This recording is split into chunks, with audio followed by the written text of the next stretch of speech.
Hello students. तो आज लेके आया हूँ आपके लिए फिजिक्स का मोस्ट इंपॉर्टेंट चैप्टर ग्रेविटेशन। ठीक है, देखो नीट और जेई दोनों के लिए बहुत ज्यादा इंपॉर्टेंट है। दो न्यूमेरिकल इसकी फिक्स है। नीट में, जेई में मिनिमम एक से ज्यादा भी होता है, दो भी आता है। ठीक है, तो आज हम लोग पढ़ने वाले हैं ग्रेविटेशन। बहुत मजा भी आने वाला है। ग्रेविटेशन को ऐसे ही पता है। चलो पहले देखते हैं ग्रेविटेशन होता क्या है।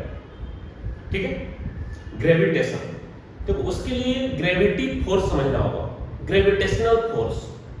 ठीक है, तो इस यूनिवर्स में, यूनिवर्स मतलब अर्थ के बाहर कहीं भी यूनिवर्स में कोई भी पार्टिकल्स जिनमें मास हो, मास वाले पार्टिकल एक दूसरे को अपनी तरफ अट्रैक्ट करते हैं, अट्रैक्शन फोर्स लगाते हैं। उसी फोर्स को हम बोलते हैं ग्रेविटेशनल फोर्स। ठीक है, ग्रेविटेशनल फोर्स, ग्रेविटी फोर्स थोड़ा सा अलग हो जाता है, बाकी सब लगभग सेम ही है। ठीक है ना। तो इस यूनिवर्स में कोई भी दो पार्टिकल्स जिनमें मास हो एक दूसरे को अट्रैक्शन फोर्स से पुल करते हैं, फोर्स ऑफ अट्रैक्शन अप्लाई करते हैं एक दूसरे पे। उसी फोर्स ऑफ अट्रैक्शन को बोलते हैं ग्रेविटेशनल फोर्स, और इस फिनोमिना को बोलते हैं ग्रेविटेशन। क्लियर है? This phenomena is known as gravitation, ऐसे बोल सकते हो। Every particle in the universe attract with each other। ठीक है, ये यूनिवर्सल लॉ है। ठीक है, तो चलो देखते हैं ग्रेविटेशन। अब इसमें क्या क्या फॉर्मूले आते हैं, तो मैंने पहले बता दिया ग्रेविटेशन क्या होता है, ग्रेविटेशनल फोर्स क्या होता है। यूनिवर्स में जो भी पार्टिकल्स हैं, every particle in the universe attract each other by a force known as gravitational force, and this phenomena is known as gravitation। तो चलो स्टार्ट करते हैं ग्रेविटेशन में और भी बातें। ये तो एक डेफिनेशन था, इंट्रोडक्शन था। कोई भी पार्टिकल्स हो जिनमें मास हो, वो चाहे स्मॉल पार्टिकल हो, लार्ज बॉडी हो, कोई भी एक दूसरे पे फोर्स लगाएगा। जितने भी सराउंडिंग में बॉडी हो सब पे फोर्स लगाएगा, तो होता है ग्रेविटेशनल फोर्स। अब देखो ग्रेविटी क्या होता है। ग्रेविटी अर्थ, प्लैनेट्स के केस में हो जाता है कि एक बॉडी बहुत बड़े साइज का हो, जैसे अर्थ है, और एक मास ले लो, ये चौक है, मान लो मास हो गया, तो इन दोनों के बीच में जो फोर्स लगेगा, या अर्थ इस पे जो फोर्स लगेगा, उसको बोलते हैं फोर्स ऑफ ग्रेविटी। मतलब लार्ज बॉडी स्मॉल बॉडी को जिस फोर्स से अपनी तरफ पुल कर रहा हो, तो वहां पे उसी ग्रेविटेशनल फोर्स को नेम दे दिया जाता है ग्रेविटी फोर्स। मतलब ग्रेविटेशनल फोर्स भी ग्रेविटी का ही है। मतलब ग्रेविटी जो है ग्रेविटेशनल फोर्स ही है, लेकिन कंडीशन क्या है कि एक बॉडी क्या होना चाहिए, लार्ज होना चाहिए। ठीक है, तो वहां पे हम ग्रेविटेशनल फोर्स को क्या बोलेंगे, ग्रेविटी फोर्स। क्लियर है? फॉर्मूला सबका सेम रहेगा। तो चलो देखते हैं, इसके लिए लॉ पढ़ते हैं।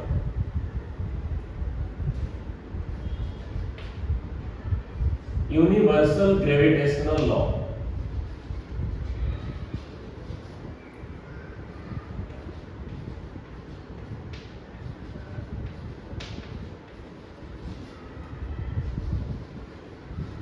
यूनिवर्सल ग्रेविटेशनल लॉ वही अभी जो मैंने बताया, every particle attract each other with a force known as gravitational force. ठीक है, इसी को हम न्यूटन्स लॉ ऑफ ग्रेविटेशन भी बोलते हैं। Newton's law of gravitation.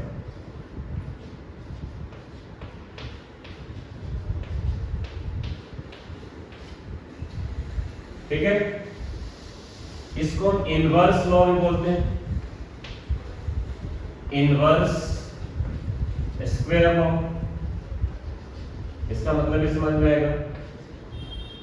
ये सब इसका नेम है। अभी जो लॉ में बताने वाला हूं, अब देखो लॉ का मतलब क्या है। एक तो स्टेटमेंट मैंने बता दिया, every particle attract each other. अब इस लॉ से ये भी पता चलेगा कि उनके बीच फोर्स की क्वांटिटी कितनी है, कितने मैग्नीट्यूड का फोर्स लगाते हैं दूसरे पे।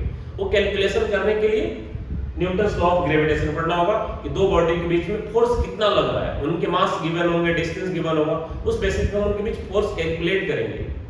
ठीक है, तो देखो इसके अकॉर्डिंग क्या होता है, इसका स्टेटमेंट ये होता है, according to this law force between two point particles, basically point particle के लिए होता है, लेकिन हम लार्ज बॉडी के लिए भी यूज करते हैं। सेंटर ऑफ मास पढ़ा होगा, तो सेंटर मास में लार्ज बॉडी का मास हम उसके सेंटर पे जूम कर लेते हैं, ठीक है। लेकिन जो भी लॉ दिया गया है पॉइंट पार्टिकल के लिए दिया गया है और लार्ज बॉडी के लिए भी हम यूज करते हैं, उसका टोटल मास उसके सेंटर पे एज्यूम कर लेते हैं, ठीक है।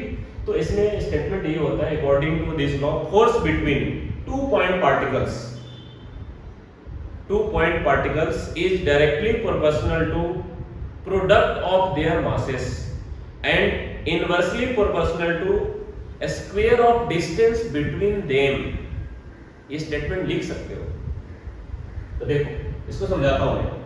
अगर मान लो 2 पॉइंट पार्टिकल्स हैं m1 और m2 और इनके बीच में डिस्टेंस है r, तो ये दूसरे को खींचेंगे, ये m2 इसको अपनी तरफ पुल करेगा और ये m1 इसको अपनी तरफ पुल करेगा।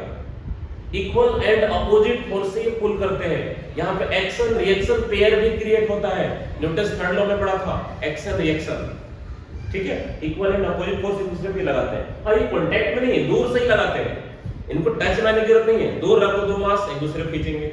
बेसिकली ये एक वीक फोर्स होता है। तो अगर हम 2 बॉडी जैसे कहीं पे रख दे तो वो एक दूसरे को अपनी तरफ नहीं खींच पाते हैं, क्योंकि ये फोर्स बहुत ही कम होता है। लेकिन मास बहुत ज्यादा हो, जैसे अर्थ का मास बहुत ज्यादा है तो किसी बॉडी को अपनी तरफ खींच लेता है। अगर हम कोई ऑब्जेक्ट को ऊपर थ्रो करते हैं तो वो नीचे आ जाता है, नीचे उसको खींच लेता है, क्योंकि अर्थ का मास बहुत ज्यादा है। अगर कम मास हो तो अट्रैक्शन फोर्स भी कम लेगा, अपनी तरफ नहीं खींच सकता, ठीक है। तो देखो 2 मास है, point mass m1 m2 r distance पे ये रख दिया मैंने। तो ये दोनों क्या करेंगे, एक दूसरे को अपनी तरफ खींचेंगे। उसी फोर्स को हम बोलते हैं ग्रेविटेशनल फोर्स। तो देखो इस वाले पे फोर्स लगेगा इस तरफ और इस वाले पे लगेगा इस तरफ, ठीक है, एक दूसरे को अट्रैक्ट करेंगे। तो यहाँ पे जो फोर्स का मैग्नीट्यूड होता है वो होता है directly proportional to their product, दोनों का मल्टीप्लाई के डायरेक्टली प्रोपोर्शनल। तो मास ज्यादा होगा तो फोर्स भी ज्यादा होगा, दोनों मास अगर ज्यादा रखेंगे तो फोर्स भी ज्यादा आएगा। डायरेक्टली प्रोपोर्शनल का मतलब यही होता है। दूसरा स्टेटमेंट है, इसी में मैंने बताया कि inversely proportional to square of distance, इसलिए इसको इनवर्स स्क्वायर लॉ बोलते हैं। Square of distance between them, ये 2 स्टेटमेंट है, इन दोनों को कंबाइन करेंगे हम। तो यहां पे लिख सकते हो बाय कंबाइनिंग, ये स्टेटमेंट है, इक्वेशन नहीं, इक्वल का साइन नहीं है, ध्यान रखना। By combining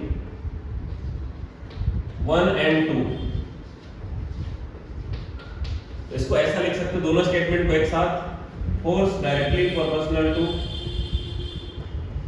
m1 m2 by r square. ये है inverse square law, Newton's law of gravitation. अब इसको फार्मूला बनाएंगे। अभी देखो इक्वल का साइन नहीं आया है, ये स्टेटमेंट को हमने ऐसे लिखा हुआ, प्रोडक्ट और स्क्वायर का डिस्टेंस का इनवर्सली प्रोपोर्शनल। अब इन दोनों को फार्मूला में अगर बनाना तो यहाँ पे इक्वल का साइन चाहिए, तो जब प्रोपोर्शनलिटी का साइन हटाओगे इक्वल का साइन आएगा तो एक कांस्टेंट आएगा, ठीक है, ये सब तो पता है हमको। तो देखो यहाँ पे f इक्वल टू हो जाएगा कांस्टेंट। ये कांस्टेंट कहां से आता है भाई, बाय एक्सपेरिमेंट। तो जो फार्मूला जिन्होंने ये बना कर दिया और एक्सपेरिमेंट इसकी वैल्यू भी उन्होंने बताया है, तो हमें याद रखना है। तो constant m1 m2 upon r square. यहाँ पे कांस्टेंट जो होता है उसको इन्होंने कैपिटल G लिखा हुआ है, ग्रेविटेशनल यूनिवर्सल ग्रेविटेशनल कांस्टेंट इसको बोलते हैं। G क्या है, यूनिवर्सल ग्रेविटेशनल कांस्टेंट, और इसकी वैल्यू होती है, वो बाय एक्सपेरिमेंट निकाला गया है 6.67 10 टू द पावर -11, मतलब बहुत कम है ये। हाँ, इसका यूनिट भी निकाल सकते हैं, ठीक है, इसका यूनिट निकालना तो करोगे, cross multiply m1 m2 division, unit dimension में मैंने पढ़ाया, इसका यूनिट आया था वहां पे newton metre square by KG square, ठीक है। ये है universal gravitational law, Newton's law of gravitation. ये इसका फॉर्मूला है। 2 पॉइंट मास के बीच डिस्टेंस, 2 पॉइंट मासेस के बीच फोर्स निकालने के लिए फॉर्मूला अप्लाई करते हैं। ये बेसिक फॉर्मूला है, हमें याद रखना है।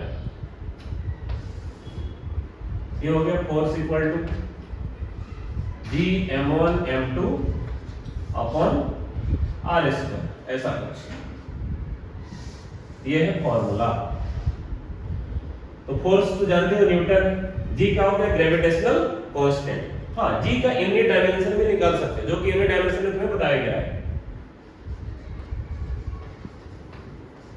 यूनिट ऑफ जी,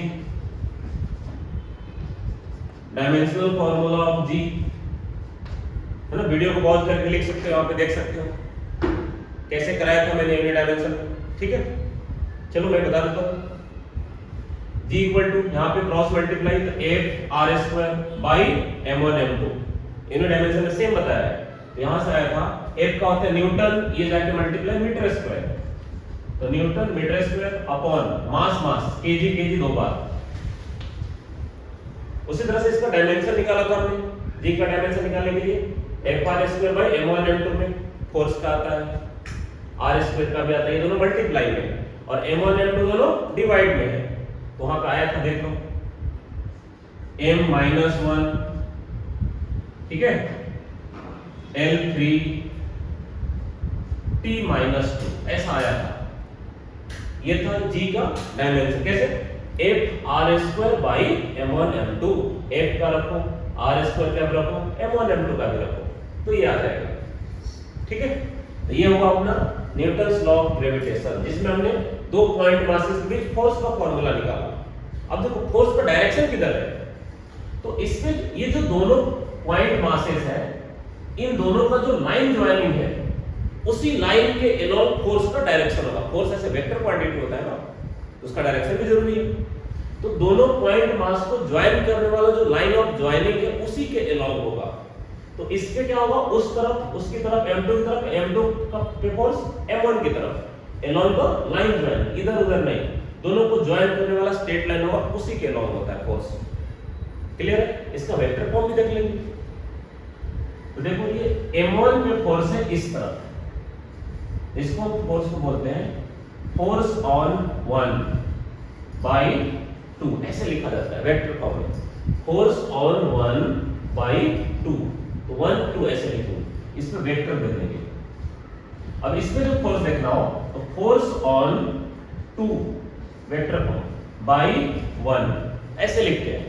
जिसपे फोर्स है उसका नाम पहले लिखते हैं, है ना, और जिसके चलते लग रहा है उसको बाद में लिखते हैं। फोर्स ऑन 1 बाई 2 ऐसे रीड करते हैं इसको, फोर्स ऑन 2 बाई 1, तो ये बात मान रहेगा, ऐसा होता है। ठीक है, अब इसका वेक्टर फॉर्म देखो निकालेंगे हम लोग। तो तुम्हें पता है कोई भी वेक्टर, कोई भी मैग्नीट्यूड हो, फोर्स हो या जो भी हो, वेलोसिटी हो, एक्सीलरेशन हो, वो मैग्नीट्यूड के फॉर्म में, और उसको वेक्टर फॉर्म में लिखना है, तो उसके यूनिट वेक्टर से उसमें मल्टीप्लाई करते हैं।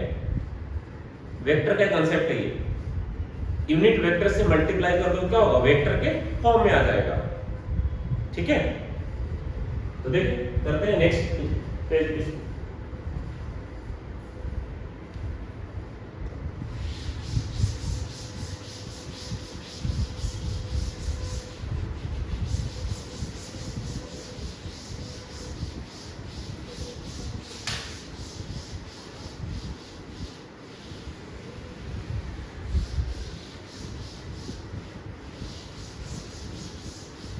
तो लिख सकते हो vector form of gravitational force, star देखिए, vector form of gravitational force,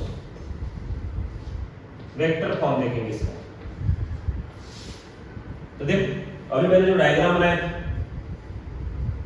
ये था m1, इस पे फोर्स इधर लगा, जिसको नेम दिया 1 2, इस पे फोर्स लगा इधर, इसको नेम दिया F2 1। अब देखो ये जो लाइन है, उसके अलावा हम एक वेक्टर लेंगे, पोजीशन वेक्टर यहां पे डिनोट करेंगे। जैसे इस पे ये ज्वाइनिंग लाइन है, तो अगर यहां से मैं एक वेक्टर ऐसा ड्रॉ करूं, पोजीशन वेक्टर याद करो, पोजीशन वेक्टर पढ़ाया गया था। अगर पॉइंट P यहां पे है, इसका पोजीशन वेक्टर ऐसा होता है। ठीक है, यहां पे ओरिजिन है, ओरिजिन के रिस्पेक्ट में इसको ऐसा लिखा जाता है, position vector of P with respect to O, ऐसे लिखते हैं हम लोग पोजीशन वेक्टर। ठीक है, तो यहां पे देखो ये जो पोजीशन वेक्टर है किसका है, 2 का है। किसके रिस्पेक्ट में, 1 के रिस्पेक्ट में, 1 पे ओरिजिन। ये मैंने साइड में दिखाया, इसी लाइन को समझो कि ये लाइन है। अगर इसको यहाँ पे रख दो तो ये पोजीशन वेक्टर हो जाएगा 2 का, किसके रिस्पेक्ट में, 1 के रिस्पेक्ट में। मतलब इस लाइन की तरफ m1 पे फोर्स लग रहा है, इस तरफ ऐसा पैरेलल ही है, वेक्टर को पैरेलल हम लिख सकते हैं। अब उधर से इधर का दिखाता हूं, साइड में एक बार करता हूं। ये किसके लिए, m2 पे फोर्स, तो वो किस लाइन के लॉन्ग, किस वेक्टर के लॉन्ग लगेगा उसके लिए।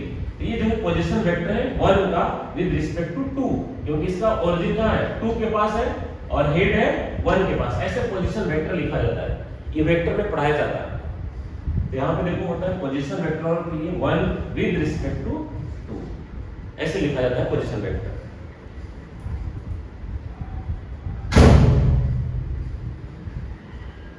ठीक है, तो देखो यहां पे मैं वेक्टर फॉर्म इसका लिखने वाला हूं। तो ये जो फोर्स है, फोर्स ऑन m1 में लिखता हूं ना पहले। अच्छा लो दोनों को देख लेते हैं। जैसे मान लो इनके बीच हमने मैग्नीट्यूड ढूंढा पहले, दोनों के बीच फोर्स का फॉर्मूला क्या था, G m1 m2 by r²। ये था फोर्स का मैग्नीट्यूड। ठीक है, ऐसे लिखते हैं, ये इक्वल इनके बीच में रहना चाहिए, ये ऐसे। चलो ये हो गया फोर्स का मैग्नीट्यूड। अब इसका वेक्टर फॉर्म लिखना हो तो ये फोर्स किसके लिए है, ये दोनों का फोर्स है। m2 पे भी इतना ही फोर्स, m1 पे भी उतना ही फोर्स लग रहा है, दोनों का मैग्नीट्यूड है ना, कि दोनों के बीच में कितना फोर्स लग रहा है। दोनों के बीच में मतलब ये भी इसको खींच रहा है, ये भी इसको खींच रहा है। किसी एक पे भी बोलोगे तो इधर फोर्स उतना हो गया, इस पे बोलोगे तो इधर फोर्स हो गया। ये दोनों के लिए फोर्स है, ये दोनों के फोर्स का फॉर्मूला है। ऐसा नहीं कि दोनों का फोर्स का फॉर्मूला अलग अलग आएगा, क्योंकि दोनों का मास का मल्टीप्लाई और डिस्टेंस का स्क्वायर लिया हुआ है। तो मास का मल्टीप्लाई तो हमेशा वही होगा ना, m1 पे फोर्स निकालो या m2 पे फोर्स निकालो, ये बीच का फोर्स होता है। कोई एक दूसरे को खींच रहा है तो इक्विवेलेंट अपोजिट फोर्स से खींच रहा है, एक्शन रिएक्शन के जैसा है ये। तो अब देखो यहाँ पे वेक्टर फॉर्म जब लिखेंगे ना तो अलग अलग लिखना पड़ेगा, मैग्नीट्यूड दोनों का सेम है। अब यहाँ पे लिखने वाला हूँ फोर्स ऑन 1/2 वेक्टर फॉर्म। तो देखो इसके फोर्स है उस तरफ, इसके लिए वेक्टर कौन सा यूज होगा, ये वाला। अब देखो यूनिट वेक्टर क्या होता है बता दो थोड़ा सा। जैसे ए वेक्टर होता है, ए का यूनिट वेक्टर होता है ए वेक्टर अपॉन ए का मॉड, ये तुम्हें आता होगा। यहाँ पे मैं यूनिट वेक्टर से मल्टीप्लाई करने वाला हूँ। देखो यूनिट वेक्टर का मैग्नीट्यूड 1 होता है, तो उससे मल्टीप्लाई करने से कोई ज्यादा इफेक्ट नहीं होगा। ठीक है, तो इसका फॉर्मूला हो जाएगा G m1 m2 by r² और r cap unit vector direction के लिए। अब r कैप क्या होगा, जैसे ये a कैप है उसी तरह से r कैप होगा r vector by mod r। तो यहां पे अगर ऐसा होगा ये हो जाएगा G m1 m2 by r² into r vector. कौन सा वेक्टर भाई, किस पे फोर्स लग रहा है, 1 पे, तो 1 पे फोर्स के लिए कौन सा वेक्टर है, ये 2 1 वाला r21 upon mod r। Mod r मतलब इस वेक्टर का या इस वेक्टर का मॉड कितना है, जितना डिस्टेंस है, ये डिस्टेंस ही क्या है, मॉड है। मतलब r21 का जो मॉड होगा वो क्या होगा, r की इक्वल। r12 का भी मॉड क्या होगा, r की इक्वल ही होगा। तो नीचे हो जाएगा r।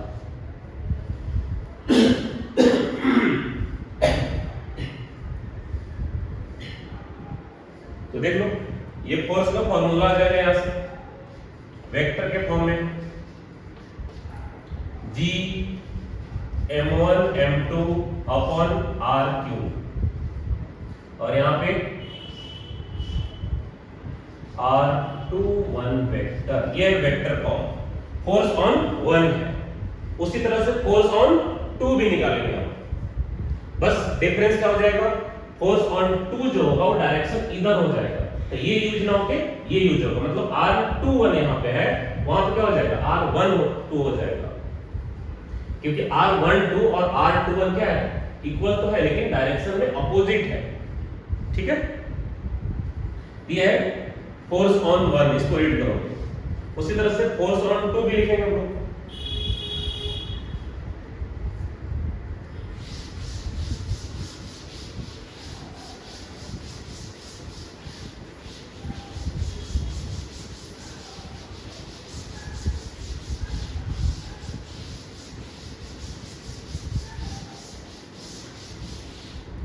तो देखो फोर्स ऑन 2 मैं डायरेक्ट लिख देता हूं, फोर्स ऑन 2 बाई 1 मैग्नीट्यूड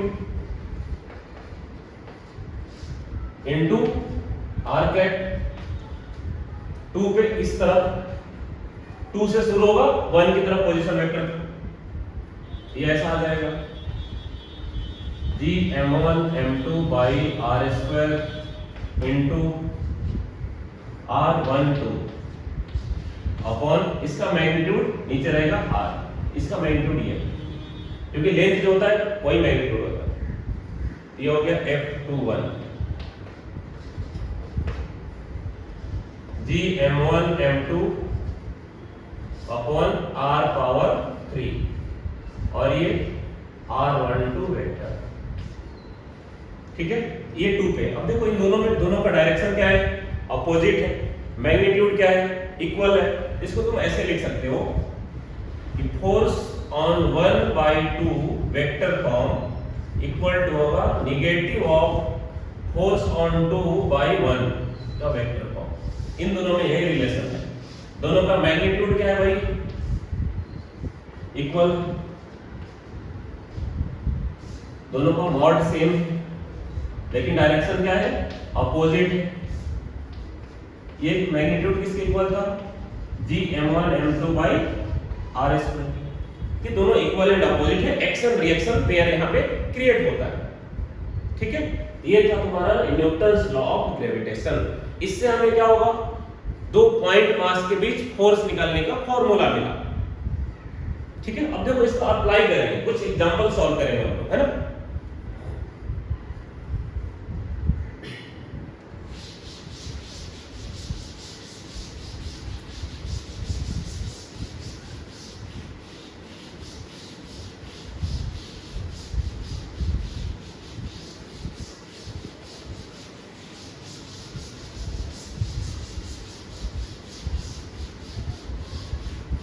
चलो थोड़ा इजी को मिलकर पहले करते हैं, फिर उसके बाद अच्छे भी करेंगे इसको।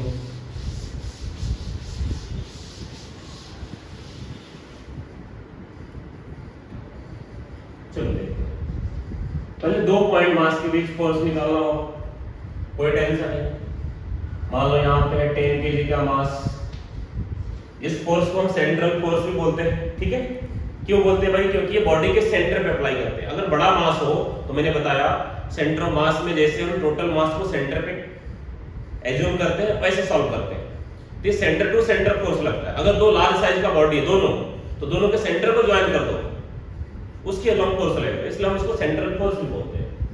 ये देखो 10 kg का बॉडी है, यहाँ पे 20 kg का बॉडी है, इनके बीच में 10 मीटर का डिस्टेंस है, ठीक है। तो फोर्स ऑन 10 kg या फोर्स ऑन 20 kg कैलकुलेट करना हो तो दोनों पे फोर्स क्या होगा, इक्वल ही आएगा, क्योंकि दोनों पे फोर्स का फार्मूला जब भी अप्लाई करोगे तो दोनों मास में क्या होगा, मल्टीप्लाई आने वाला है। तो फोर्स ऑन 10 kg और फोर्स ऑन 20 kg दोनों का फार्मूला क्या होगा, सेम ही फार्मूला लगाओगे। ये आ जाएगा जी, हमें आता है 6.67 10 to the power -11 m1 m2 10 into 20 10 का स्क्वायर कर लो, ये हो गया, जो भी आएगा ये इतना न्यूटन फोर्स, इजी है। उसी तरह से मान लो, और अगर मान लो एक ट्रायंगल है, ये इक्विलैटरल ट्रायंगल है, साइड लेंथ l मान लिया, इनके वर्टेक्स पे मैंने मास रख दिया 10 kg 10 kg और 10 kg, ठीक है। अब तुमसे पूछा जाएगा calculate force on any of the mass, किसी एक मास पे नेट फोर्स बताओ, नेट फोर्स। तो जैसे मान लो 10 kg कोई भी एक कंसीडर कर लो, ये 10 kg पे मुझे फोर्स निकालना है, तो बाकी के जो मास होंगे वो इसको क्या करेंगे, अट्रैक्ट करेंगे अपनी तरफ, ठीक है। तो इस पे जो फोर्स लगेगा इस तरफ लगेगा, एक इस 10 kg के चलते और इधर क्या लगेगा, इस टेन के जी के, मतलब दो फोर्स लगने वाले हैं यहाँ पे, F1 और F2। इस बॉडी पे दो फोर्स लगने वाला है। देख लो, इनके बीच एंगल हमें पता है, इक्विलैटरल ट्रायंगल है तो 60 डिग्री, कुछ ऐसा। तो हमें पता है कि दो वेक्टर का जो रिजल्टेंट निकालना होता है वो हम कैसे निकालते हैं, इधर भी फोर्स, इधर भी फोर्स, एंगल 60 डिग्री, ठीक है। तो पहले क्या करेंगे, इन दोनों के बीच जो फोर्स लगा वो निकालेंगे, फिर इन दोनों के बीच जो फोर्स निकाला वो कैलकुलेट करेंगे, इन दोनों का फिर रिजल्टेंट निकालेंगे। रिजल्टेंट फोर्स का फार्मूला क्या होगा भाई, जैसे वेक्टर सम का फार्मूला होता था a square plus b square 2ab cos theta, उसी तरह से यहाँ पे f1 square plus f2 square, ऐसा 2f1 f2 cos 60 degree, equilateral है तो 60 डिग्री है, और कुछ होगा तो एंगल दिया जाएगा, ठीक है। तो अब देखो इन दोनों के बीच, अब देखो ध्यान से देखो, ये भी 10 kg, ये भी 10 kg, ये भी 10 kg, ये भी 10 kg, ये भी L, ये भी L, मतलब इन दोनों के बीच जो फोर्स होगा वही फोर्स इनके बीच भी होने वाला है।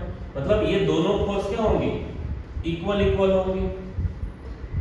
इन दोनों के बीच जो फोर्स लगेगा वो भी, ये इन दोनों के बीच भी वो भी, क्योंकि सब कुछ क्वांटिटी क्या है, सेम ही।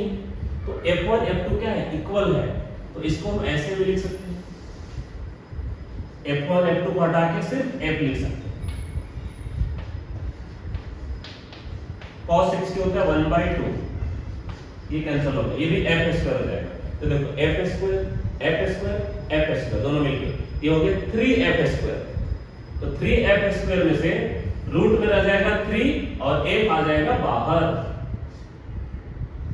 ठीक है। 3f स्क्वायर का ये हो जाएगा, मतलब एक फोर्स निकाल लेंगे तो भी काम चल जाएगा, √3 से मल्टीप्लाई कर देंगे तो क्या जाएगा, नेट फोर्स, और नेट फोर्स कहां जाएगा, इस डायरेक्शन में जाएगा, बीच में होता है। जो भी रिजल्टेंट वेक्टर होता है दोनों के बीच में होता है, ठीक है। तो इस वाले फोर्स को इधर ये खींचेगा और इधर ये खींचेगा, तो नेट फोर्स किधर होगा, दोनों के बीच में, इस तरफ ये जाना चाहेगा, क्योंकि रिजल्टेंट फोर्स के डायरेक्शन में ही ये जाना चाहता है, कोई भी बॉडी को मूव करना चाहता है। तो देखो √3f, और ये f क्या है, f है दो बॉडी के बीच में फोर्स, इनके बीच में भी f, इनके बीच में भी f, तो कोई एक f निकालते हैं।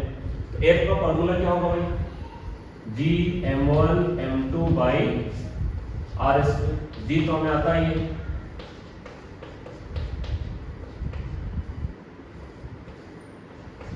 मास कितना है 10 × 10, डिस्टेंस भी 10, ये कैंसिल हो जाएगा, ये आ जाएगा f, इतना न्यूटन, ठीक है।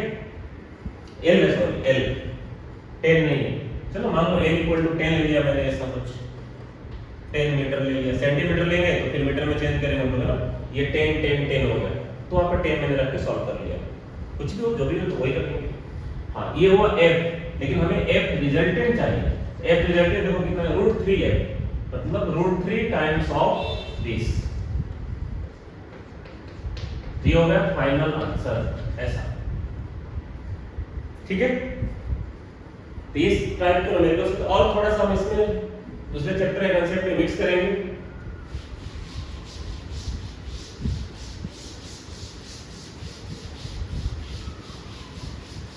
वीडियो पॉज करके पूरा नोट कर सकते हो।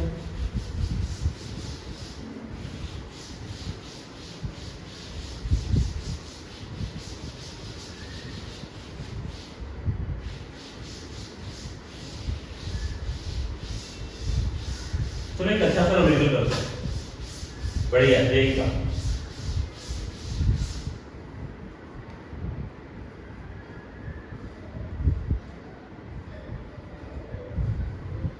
जैसे मान लो एक रॉड है, इसका लेंथ है L और मास है M, यूनिफॉर्म रॉड है हर जगह, क्रॉस सेक्शनल एरिया सेम ही है, इसके वन एंड से कुछ डिस्टेंस पे एक पॉइंट मास रख दिया जाए, स्मॉल एम मास पे, ये कैपिटल एम। तो इस पॉइंट एम मास पे या इस रॉड पे ग्रेविटेशनल फोर्स बताना है, ये है न्यूमेरिकल। ठीक है, इस टाइप का न्यूमेरिकल है, कैसे सॉल्व करेंगे? ये दोनों पॉइंट मास नहीं है। अब देखो ऐसा भी नहीं करेंगे कि इसका टोटल मास इसके सेंटर पे ले लेंगे, क्यों? क्योंकि इसका डिस्टेंस इस रॉड से वेरिएबल है। इस रॉड का कुछ पार्ट ए डिस्टेंस पे, कुछ यहां तक डिस्टेंस है, मतलब डिस्टेंस यहां पे कांस्टेंट नहीं है। तो g m1 m2 by r² हम डायरेक्टली नहीं निकाल सकते क्योंकि वेरिएबल डिस्टेंस है। ठीक है, तो देखो इस केस में क्या करते हैं, इस टाइप का अगर मिले तो हाँ, अगर ऐसा होता ये बॉडी है, यहाँ पे ये मास है, तो इसमें हम यहाँ पे टोटल मास ऐसा लेते है ना, लेकिन इस टाइप के केस में हम ऐसा नहीं कर सकते।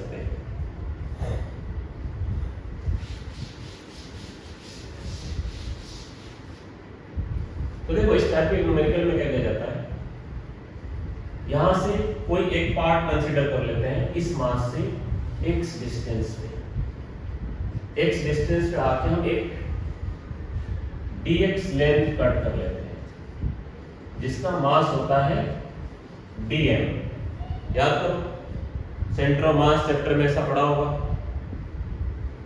है ना।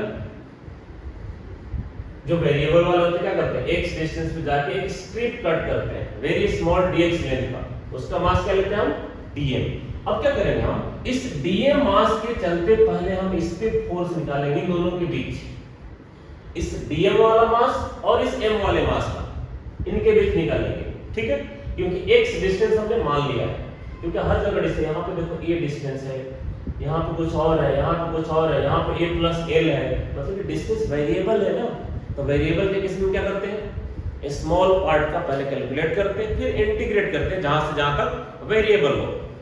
ठीक है, तो देखो इसमें क्या करेंगे, पहले इस dm मास और m के बीच में ग्रेविटेशनल फोर्स निकालेंगे। ये फोर्स भी बहुत स्मॉल होगा क्योंकि ये बहुत स्मॉल मास होता है dm। तो फोर्स इक्वल टू हो जाएगा g dm into m by x², कुछ ऐसा।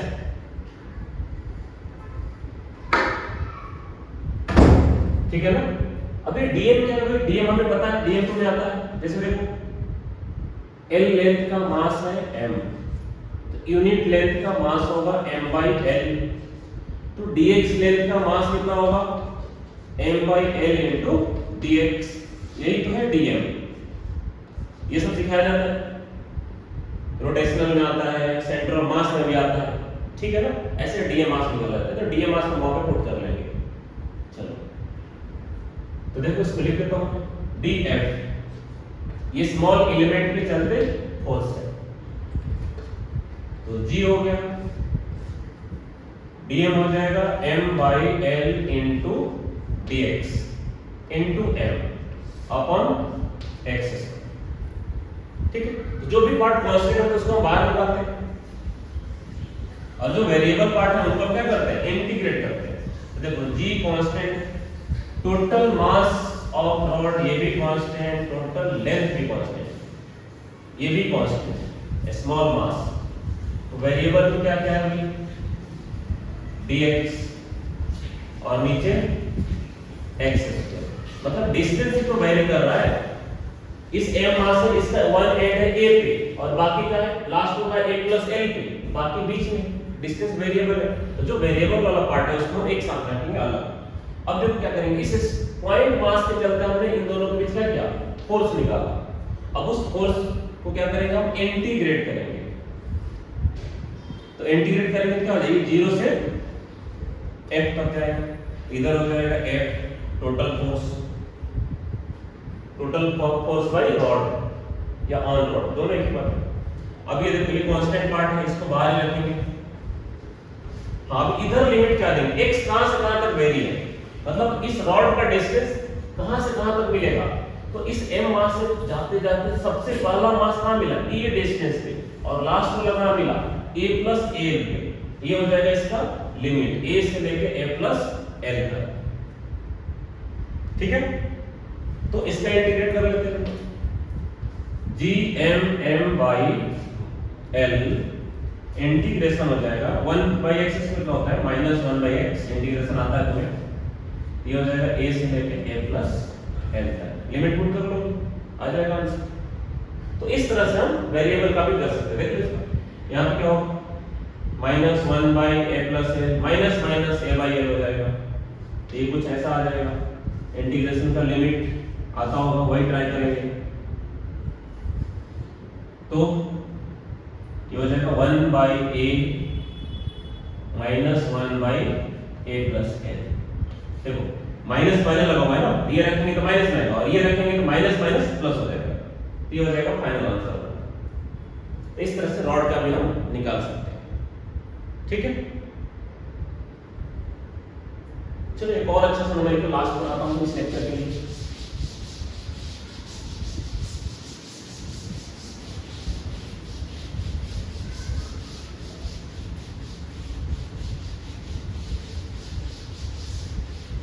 अभी जो हमने ट्रायंगल वाला किया था